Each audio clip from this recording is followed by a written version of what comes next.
Oh my god. I'm finally at the set. This is, as you've probably read the title and thumbnail, and looking at this video, you figured out what set this is. This is, of course, the LEGO Super Mario 64 question mark Lucky Block. I think it's just called the Lucky Block. That came out, I think, sometime in September or October. I don't quite remember. I did buy it when it came out. I didn't buy it recently.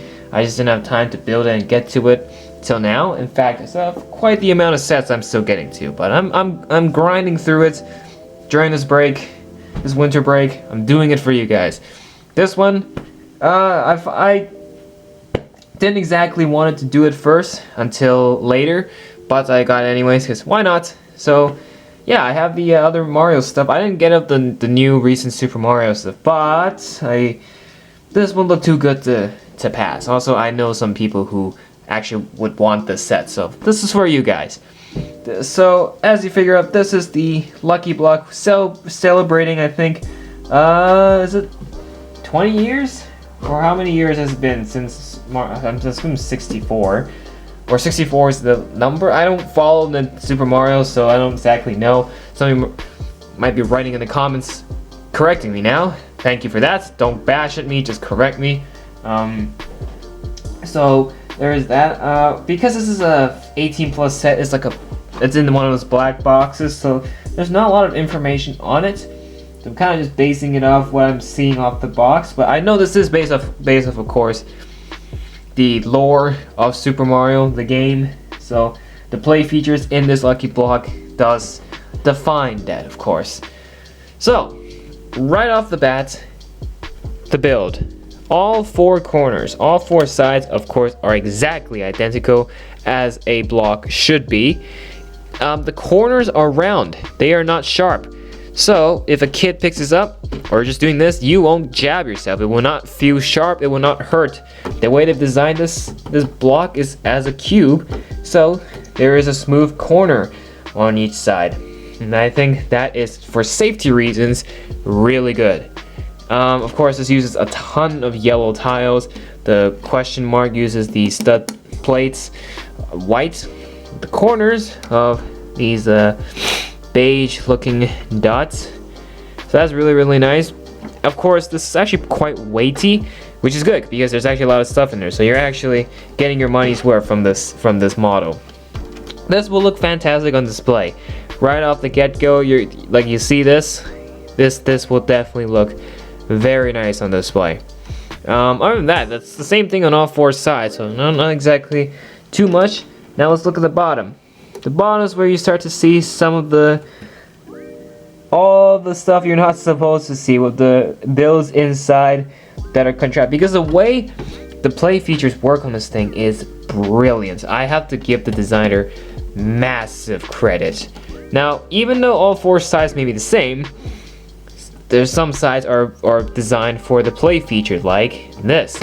This is on an elastic band, so you can pull this back, and because for the contraptions, the insides to come out, it needs to push this back. But there's an elastic band inside to keep this in place, so therefore it will not fall out of place. It actually keeps it locked. Secondly, there is, I believe, one of these sides have, yeah, right here. Ta-da! Introducing Bowser, but in a much micro scale. It's not minifigure scale, of course, but this is a hidden contraption that has Bowser, which you can knock him out just by doing this. He comes in his own little thing, as you can see, but this is one way to reveal him, if you will. Yeah, so it's like a little hidden Easter egg. So let me just quickly show you. Of course, it's a micro scale, so notice his face is, chunks of his face are not printed, as you can see.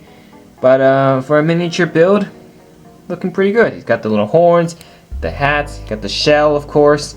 And yeah, for a micro scale, looks pretty good. Looks pretty good. He just slips inside here beautifully, and you slap that bad boy on. So now let's look at the overall play feature for this thing. What this cube has to hide. What this Lucky Block is really about. We start by lifting the top here, And actually, let me see if the camera can catch it. And actually, I'm gonna move it back a little. I'm gonna move it higher a little bit, just for you guys to see, just in case the whole thing isn't caught on camera. So let's do it. So you pull this back. Notice how this is coming back. You fold that up. Boom. And you fold these two open, and there you go. You have an entire new environmental playing field. And does this not look awesome? To top it off, Bowser is not part of it. As you can see, he comes in his own little contraption.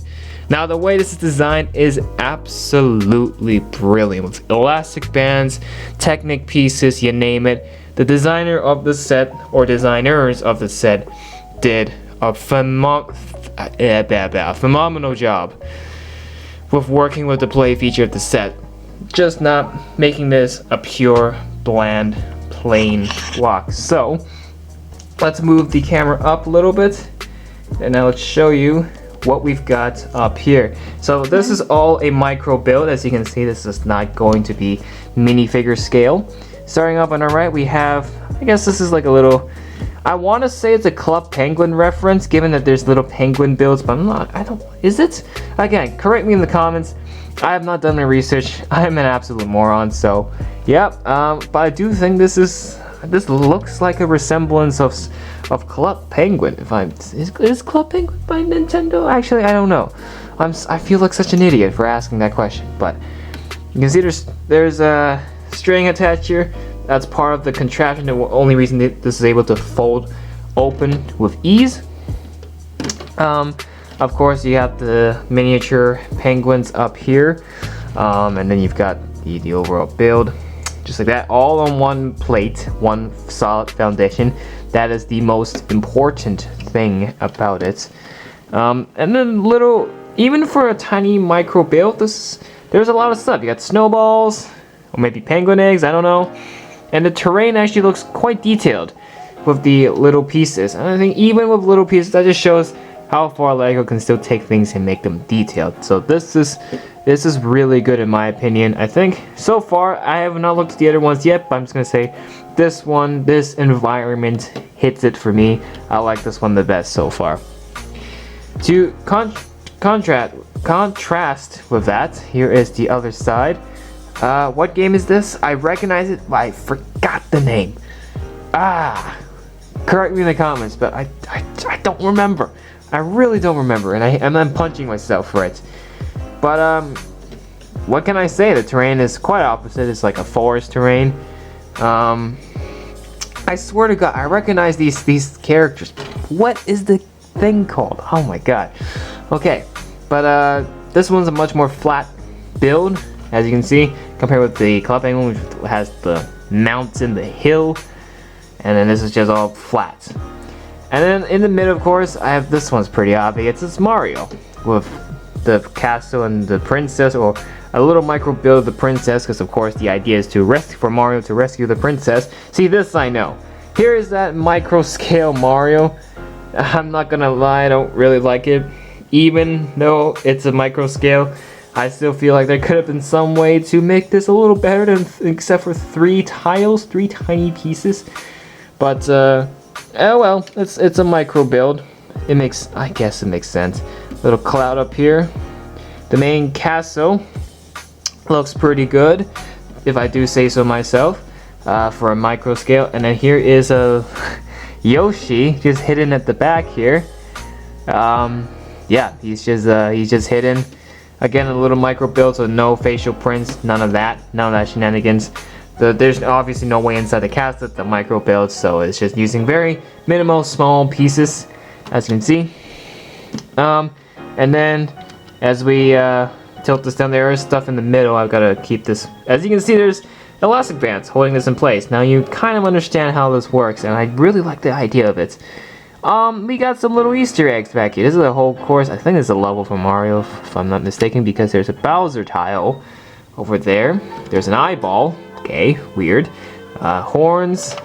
This rotating thing. I guess it's part of the course, if I'm not wrong. And at the very end, you can see there's a star. So I guess that's what you're trying to collect at the end, which is that star at the end. So, as you can see, to conclude it, the real deal of this Lucky Block is the stuff inside, being these 3 micro builds. I like the concept of this, and just the smooth playability, and just the way this thing is built is ingenious. You can display it like this. You can display it completely tucked away as just a block. But even no matter what you choose, it'll still look good, because with this open, it literally just looks like it's coming out of the cube. Because obviously, as you saw, the way to take this out, you gotta like move the back for it to turn out. It doesn't look ugly, and even when you put this away, it just looks like a neat cube, neat block. If so, I think the designers did a phenomenal job of this. What I do wish, of course, are the micro figures. They kind of lacked on it. Kind of just like, whatever, and just threw in a bunch of pieces. Now, I wish they could have put a little more effort into the micro builds, at least for the micro figures. We've seen those little micro figures. Like, why not use that? Why not use that instead of that? Instead of that bland Mario, that bland Princess, and that bland Yoshi hidden in the back. Like, I feel like just a little bit of Prince could really give more life to a micro build. Like Mario, they have the mustache, but that's it. At least give us the eyes, you know? That's what I'm saying. Like, just a little more, just a touch little more would really make them better. And then of course the Bowser, like I said, just add 2 dots, then you got the eyes. You could do it yourself with the Sharpie, of course, but I'm saying officially they should have done that. Now, one more important play feature is actually within the Club Penguin environment, as well as the main castle. Both can be opened up. There's a removable section here at the hill here. Take that off. Boom. Inside you get some pairs of skis by the looks of it, or just some ice cave terrain.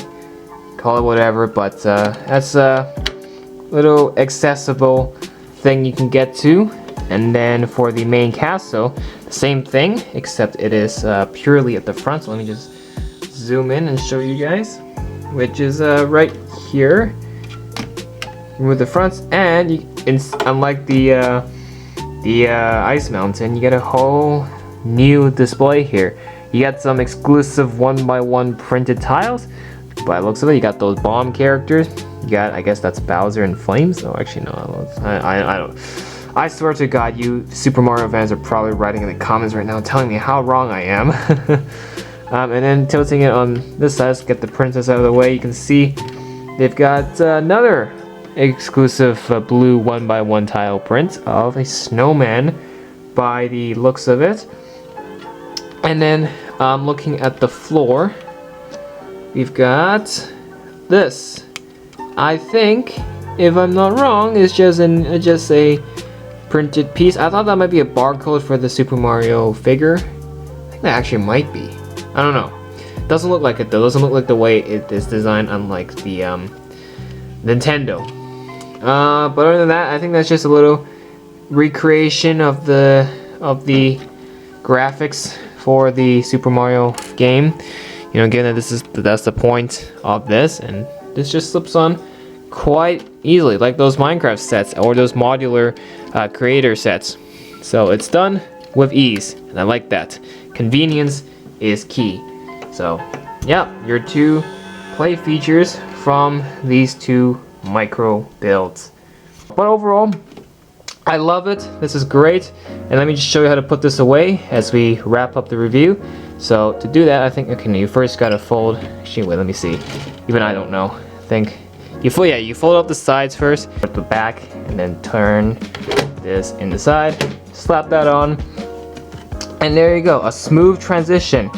So from pressing down, this coming up, and then just turn it back. So a very smooth transition from taking the thing out, putting it back into the block. I love it. The way this thing is designed, it's smooth, it's fast, and it's easy. That's the most important thing.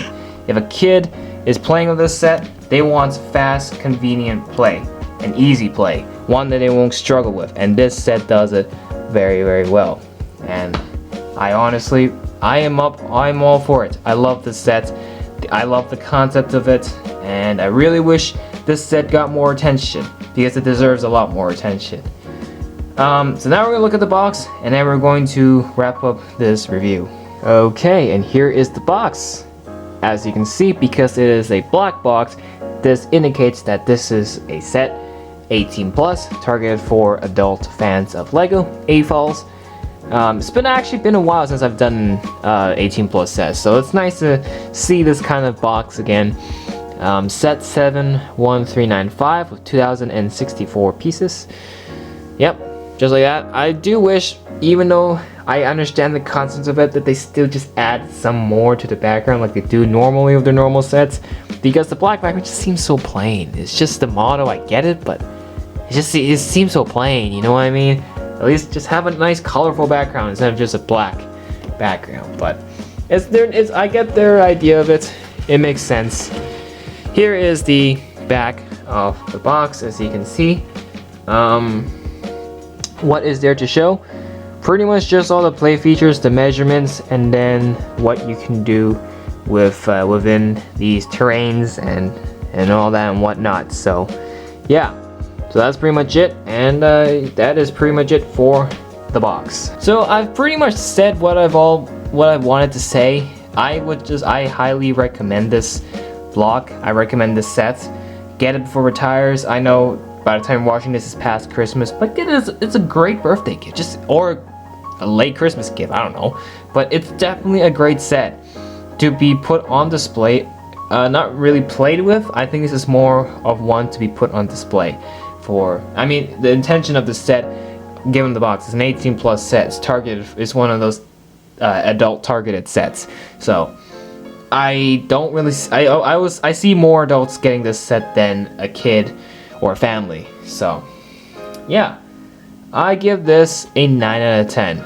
I've already said what went wrong with the micro figures and the micro builds, but overall, very good set. I love it. This is not as good as the Nintendo Switch set from last year. I still think that one's better, but this hits it. This is second place. This is right behind it in terms of the Super Mario stuff, as far as I'm considered. So yeah, that is it for this video. If you enjoyed, make sure to hit that like button and subscribe. Check out the other Super Mario stuff if you haven't. Thank you so much for watching, and we will see you all in the next one. Bye for now.